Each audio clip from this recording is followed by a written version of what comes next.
కుమార్ గారు, మీది double engine సర్కార్. ఇప్పుడు ఏదో ఆషామాషి సర్కార్ కాదు ఇది. మీకు వెనక నుంచి దోస్తుంది ఇంజిన్, ముందు నుంచి లాగుద్ది ఇంజిన్ బండిని.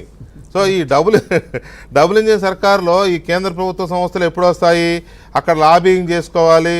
ఏ సబ్ చల్తానే ఏ సబ్ సుంతానే, ఎందుకంటే అంతా మీదే కాబట్టి ఇమీడియట్గా అమరావతిలో మీరు ఆనాడు ఏవైతే ల్యాండ్స్ ఇచ్చారో 29, నాకు గుర్తున్న సబ్జెక్టు కరెక్షన్, 29 కేంద్ర ప్రభుత్వ రంగ సంస్థలకి స్థలాలు ఇచ్చున్నారు, భూములు ఇచ్చున్నారు, వాళ్ళు కొనుక్కున్నారు.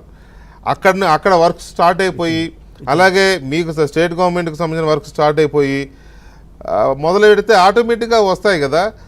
ఆ దిశగా ఏమన్నా ఆలోచన జరుగుతోందా?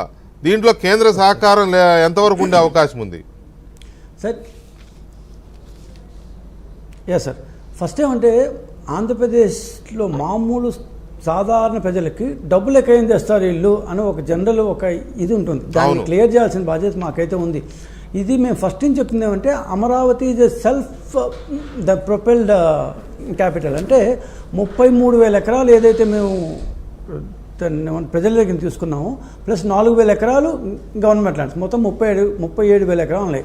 దాంట్లో ఈ రోడ్లు గీడ్లు ఎంత పోను 12,000 ఎకరాలు గవర్నమెంట్కి వస్తుంది. ఆ 12,000 ఎకరాలు కనీసం ఇప్పుడున్న రేట్లో, సరే మీరు అన్నట్టు 1 కోటి 5 కోట్లు 9 కోట్ల అంత పక్కన పెడితే గజం కనీసం 20 నుంచి 30 వేలు వరకు ఉంటుందని ఒక అంచనా. సో దీని ప్రకారం కనీసం దాన్ని మొత్తం కనుక మనకు మానిటైజ్ చేసుకోగలిగితే దాదాపు 30 నుంచి 40 వేల కోట్ల రూపాయలు అమరావతి తనకు తానే సంపాదించుకోగలిగే శక్తి ఉంది ఈరోజు. కానీ ఆ 40 వేల కోట్లు సంపాదించాలంటే దానికి తగ్గట్టుగా దాన్ని రియల్ ఎస్టేట్ వాళ్ళు కనీసం దానికి ఇన్ఫ్రాస్ట్రక్చర్ అంతా ఎట్లయితే క్రియేట్ చేయాలో కొంత ఇన్ఫ్రాస్ట్రక్చర్ మనం క్రియేట్ చేయాలి. ఇక్కడే కేంద్ర ప్రభుత్వం మీరు చెప్పిన డబుల్ ఇంజిన్ పాత్ర వస్తుంది. సో ఇమీడియట్గా ఇప్పుడు మనం 150 ఎకరాల్లో వెంకటేశ్వరుని టెంపుల్ కట్టామనుకున్నాం. దాన్ని జగన్మోహన్ రెడ్డి 30 ఎకరాలు కుదించాడు. సో దేవస్థానం దగ్గర డబ్బు ఉంది. ఆ 150 ఎకరాలు ఇంకొక ఏమంటే ప్రతిరోజు అక్కడికి జనాలు అవకాశం కూడా లేదు దానికి. ఎగ్జాక్ట్లీ లేనే లేదు. కాకపోతే అమరావతి మీద కసితో అమరావతి ఏమాత్రం డెవలప్ అయినా చంద్రబాబు పేరు వచ్చేసిన దుగ్ధతో రకరకాల దీంట్లో 5 ఇంతలు తగ్గించారు. 150 ఎకరాల కట్ల బాబు అని చెప్పి దాని దేవస్థానం చెప్తే దేవస్థానం ఒప్పుకొని ఆ మేరకు ప్లాన్ కూడా గీసిన తర్వాత దాన్ని 30 ఎకరాలు తగ్గించేశారు.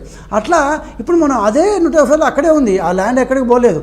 సో ఇట్లాంటివి మనం కనుక తీసుకొస్తే, అదేవిధంగా ఈ సెంట్రల్ గవర్నమెంట్ పెట్టాల్సిన ఏమంటారు దాని పబ్లిక్ సెక్టర్ యూనిట్స్ ఇచ్చేస్తే, plus at the same time మన కార్పొరేషన్లు చాలా ఉన్నాయి. ప్రతి కార్పొరేషన్ దగ్గర మా వాడు వారానికి ఒకసారి వాళ్ళ దగ్గర నుంచి దోచేసిన డబ్బులు ఇంకా మేము దోచం కదా. ప్రతి కార్పొరేషన్ దగ్గర నుంచి వాళ్ళ దగ్గర డబ్బులు ఉన్నాయి కదా.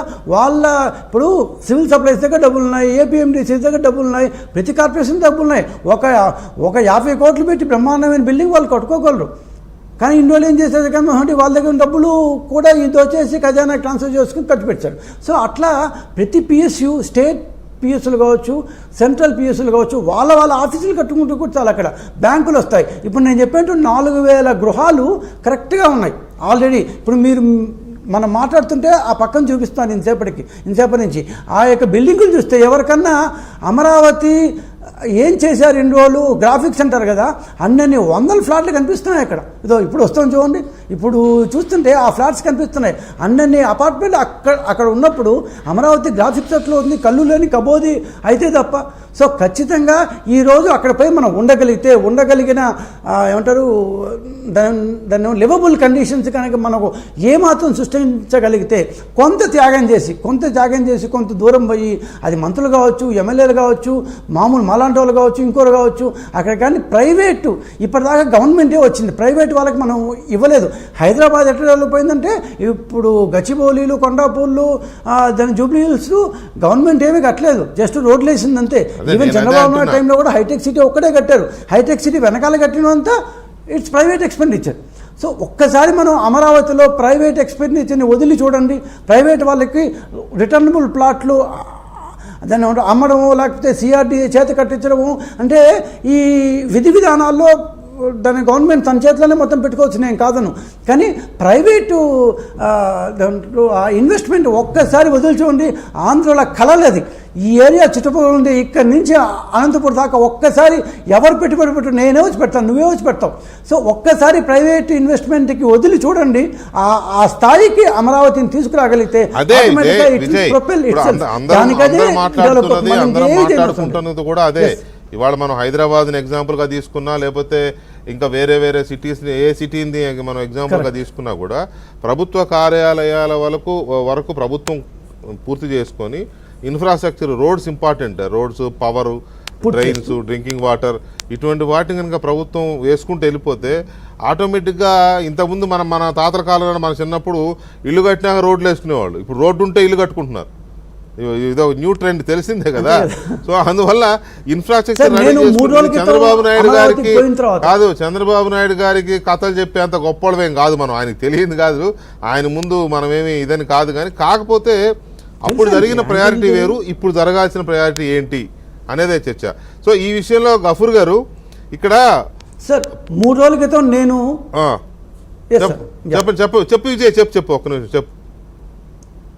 సార్ ఏం లేదు, 3 రోజుల క్రితం నేను వెళ్ళి చూసిన అమరావతిని చూస్తే drains are all there, roads are all there, ఏమంటారు భూగర్భ కేబుల్ అన్నీ ఉన్నాయి, వాటర్ పైప్ లైన్స్ ఉన్నాయి, దాన్ని ఏమంటారు పవర్ కనెక్షన్స్ ఉన్నాయి, వీధి దీపం ఉన్నాయి.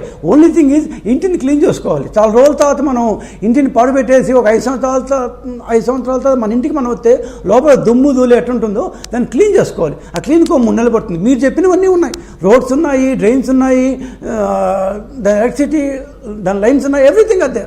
అక్కడ లేనివేవి లేవు. మళ్ళీ మనం మంచి గఫూర్ గారు ఇక్కడ ప్రభుత్వ